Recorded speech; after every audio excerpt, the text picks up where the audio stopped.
6 years ago, Georgia Ridenhour was at a crossroads in her life. Like many men and women in their late 20s, she wanted to do something meaningful with her career, something that would keep her stimulated both mentally and physically. So she started a fitness, lifestyle, and wellness magazine, Austin Fit Magazine. That took care of the mental part. Now, each week in Adventures with Georgia, we get a sneak peek into how she's staying physical. It was great because I trust Les. I had climbed with him before, which that's the most important part, probably, to really have a good experience, is to trust who you're climbing with. Rather than take her to a climbing wall, we thought we'd give her the real thing, a 30-foot mountain. A tall order even for her, so she brought in reinforcements. It was fun taking my sister out for the first time. She's never been, and I haven't been, well, I've been once, but it's been 5 or 6 years, so just kind of getting a refresher.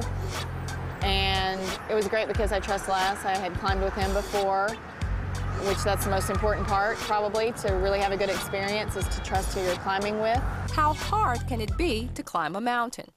After all, it's just a bunch of rocks, right?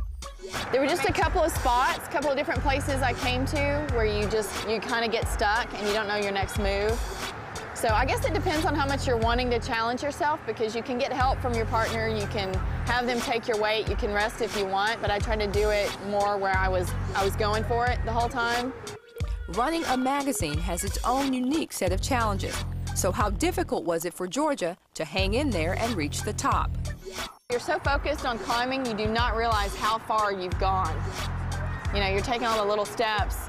I wouldn't go, even at this point, I've been a couple of times, I wouldn't go with somebody that's not a guide, that doesn't have every reason, that doesn't have the insurance on their minds and all of the things, all their responsibility. I wouldn't go with just a friend, because you take your mind off that person for 1 second, and when you're falling, you're going to be falling a lot farther if they're not picking up the slack.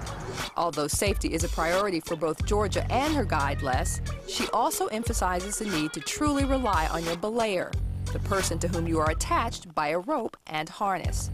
I don't know. I think if I was falling for myself, I wouldn't be so afraid that I would get hurt. But I would go into panic mode if I lost control of the rope or something and the other person was falling. I think I wouldn't remember as quickly as I needed to what I needed to do to stop that person from falling. Her confidence in climbing is one thing, but belaying her sister, well, that was a different story. I didn't want to be responsible, not for her. I just didn't want to belay anybody at this point. Each adventure brings new lessons and discoveries, and for Georgia, the mountain lived up to its billing.